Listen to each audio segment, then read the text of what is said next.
आज जो बात कहने जा रही हूँ यहाँ से शुरू करती हूँ कि पायल की छन छन से छनके खनके बन कंगन, ओस की बूंदे हैं हम नारी, मन है एक दर्पण। ओस की बूंदे हैं हम लड़की, मन है एक दर्पण।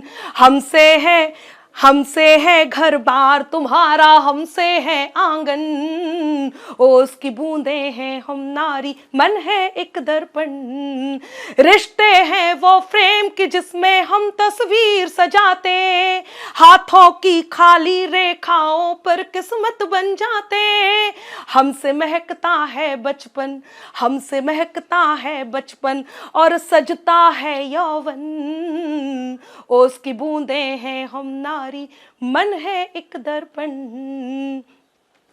ये जो बात इस समय पूरे देश में चल रही है, सबसे पहले तो मैं ये कहूँगी ये इतनी व्यक्तिगत बात थी, इतनी व्यक्तिगत बात थी कि ये सड़कों पर आनी ही नहीं चाहिए थी, ये सोशल मीडिया पर आनी ही नहीं चाहिए थी। इस बात ने, इस कृत्य ने जो सबसे पहला और सबसे बुरा जो काम किया है वो ये है कि कहीं ना कहीं पुरुषों के मन में ये बात डाल दी है कि जो नारियां वर्किंग हैं, जो नारियां काम कर रही हैं, वो नारियां इस तरह का कुछ कर भी सकती हैं।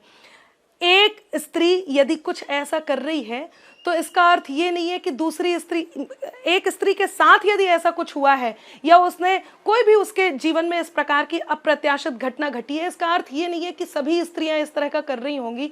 तो सबसे पहले तो उन पुरुषों को ये समझना चाहिए कि वो जो अपनी स्त्रियों को वापस बुला रहे हैं, अपनी पत्नियों को बिना विश्वास करे बुला रहे हैं, या फिर इस बात पर प्रश्न चिन्ह लगा रहे हैं कि सरकार ने ये कहा है कि बेटी पढ़ाओ बेटी बचाओ, इस बात पर प्रश्न चिन्ह लगा रहे हैं, या वो अपनी पत्नियों पर विश्वास नहीं कर रहे हैं। उन्हें सबसे पहले ये समझना चाहिए कि वो किस समाज में रह रहे हैं, किस समाज का हिस्सा है और किस विकसित देश में रह रहे हैं। इस तरह की अप्रत्याशित बात पर विश्वास करके अपने घर में प्रश्न चिन्ह क्यों लगाया जा रहा है। और दूसरी सबसे अहम बात कि ये जो रिश्ते होते हैं ये संवेदनाओं पर, विश्वास पर टिके होते हैं। यदि एक घटना इस प्रकार की घटी, आपकी बात भी बिल्कुल सही है कि हमेशा दूसरे पक्ष को देखना बहुत ज़रूरी है, दूसरा पक्ष देखना भी बहुत ज़रूरी है। साथ में एक और बात ज़रूरी है कि आप जिस ऊंचे पद पर होते हैं या जिस भी पद पर होते हैं, ऊंचे से मतलब नहीं है, किसी भी पद पे होते हैं, आपके एक भी कृत्य से यदि देश प्रभावित हो रहा है, समाज प्रभावित हो रहा है, परिवार प्रभावित हो रहा है, तो एक बार ये देखना बहुत ज़रूरी है कि आप कृत्य क्या करने जा रहे हैं जिससे ये सारे प्रभाव आपके आसपास मंडरा रहे हैं। एक व्यक्ति जब किसी मकाम को चुनता है या आसमान की तरफ बढ़ने की कोशिश करता है तो परिवार सहयोग देता है। ये किसी नारी पे एहसान नहीं होता है। किसी भी नारी को यदि परिवार सहयोग कर रहा है तो ये उसके लिए एहसान नहीं है। मुझे ये समझ में नहीं आता कि ये एहसान की तरह क्यों देखा जाता है। हम भी ईश्वर की कृति हैं, हम भी देश के विकास में, बिल्कुल देश के विकास में हम भी सहयोग दे रहे हैं। वही मैं कह रही हूं, इसके लिए नारियों को भी इसके लिए नारियों को भी कदम उठाना चाहिए। मैं नारियों से कहती हूं कि खून अंदर कहीं उबलता है, बाज चिड़िया को जब मसलता है, लड़कियों वो चट्टान बन जाओ जिनसे तूफान बच के चलता है। आज ये समय नहीं है कि आप किसी से, यदि आपको कोई अनुमति दे रहा है, कितना शर्मिंदगी का विषय है ये कि हमें अनुमति दी जा रही है कि हम कार्य करें। अनुमति नहीं है सर, ये अनुमति नहीं है, ये सिर्फ विश्वास है। आप विश्वास के, और जिस विश्वास को लेकर के नारियां घर से निकलती हैं उस विश्वास को भी रखना उनकी जिम्मेदारी है, उस विश्वास को रखे रहना भी उनका कर्तव्य भी है। और खास तौर से यदि हम किसी ऊंचे पद पर हैं तो हमारी जिम्मेदारी और ज्यादा बन जाती है। यदि हम देश हित में कोई कार्य कर रहे हैं तो हमारी जिम्मेदारी और ज्यादा बन जाती है। लेकिन उससे भी ज्यादा बड़ी जिम्मेदारी उन लोगों की बन जाती है जो लोग इस को लेकर के इतनी, तो मुझे इस बात से बहुत शर्म आ रही है कि इस टॉपिक पर हम आज बात कर रहे हैं, लेकिन इस बात का गर्व भी है कि कहीं ना कहीं एक सही बात भी आपके बीच रख पा रहे हैं। तो सबसे पहले तो उन पुरुषों, अनुरोध तो मैं नहीं करूंगी, उन पुरुषों कि आप अपने घर की पर विश्वास कीजिए।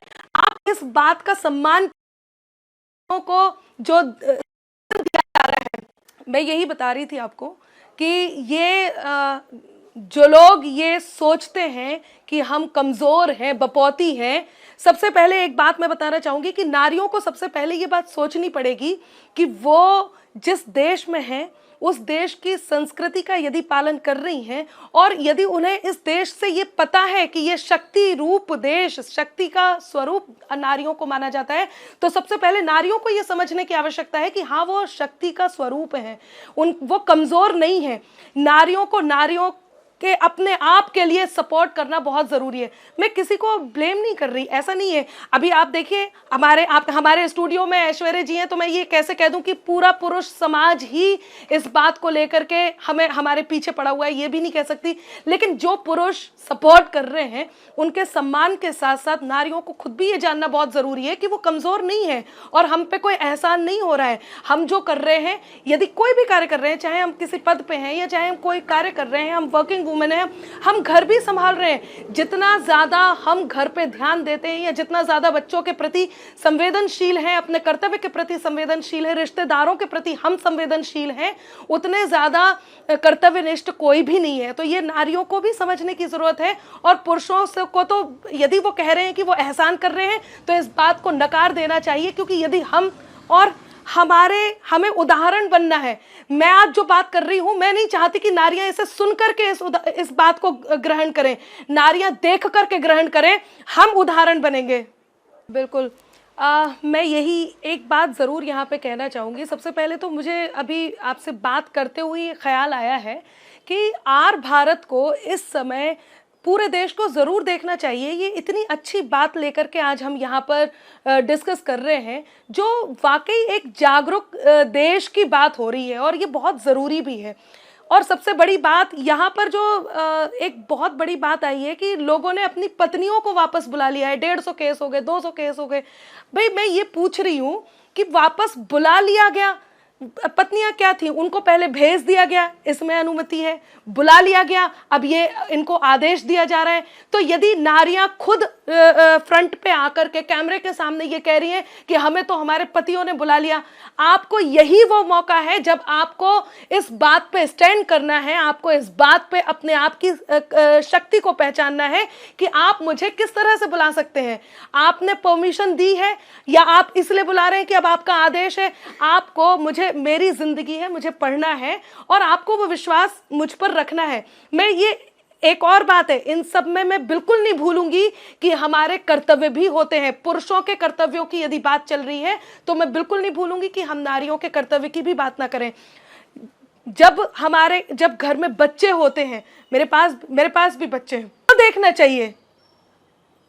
देखना चाहिए बस। लेकिन वही बात है ना कि एक ही बात दिखाई देती है कि महिला है, नारी है, हमारे घर में बच्चे हैं। बच्चों के प्रति यदि सबसे ज्यादा कर्तव्यनिष्ठ कोई है तो मैं ये दावे से कहती हूँ कि वो पत्नियां ही होती हैं। एक माँ होती है जो छोटे मोटे कभी झगड़े होते तो उस झगड़े में एक बात कह देती है कि इन बच्चों की वजह से यहाँ पर रुकी हुई हूँ, या बच्चे हैं जो एक विश्वास बना के रखे हैं, जोड़ के रखे हैं। तो क्या ये उनकी कमजोरी है? और जिन पुरुषों को ऐसे लगता है या जिन लोगों को ऐसे लगता है कि ये उनकी कमजोरी है, उनको ये गलत लगता है, क्योंकि यदि ये ताकत बनेगी, नारियों को ये समझना है कि यही ताकत है।